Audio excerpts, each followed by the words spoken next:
You ask Tiger to solve. This deals with linear equations with one unknown. The final result is x equals -9. Let's solve it step by step. Group all constants on the right side of the equation. Add 2 to both sides. Simplify the arithmetic.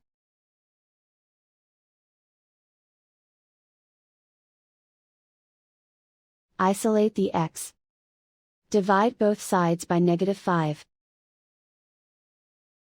Cancel out the negatives. Simplify the fraction.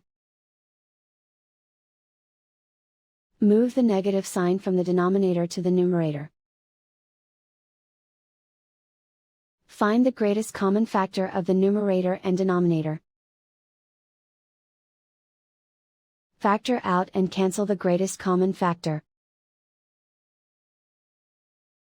And so the final result is x equals -9.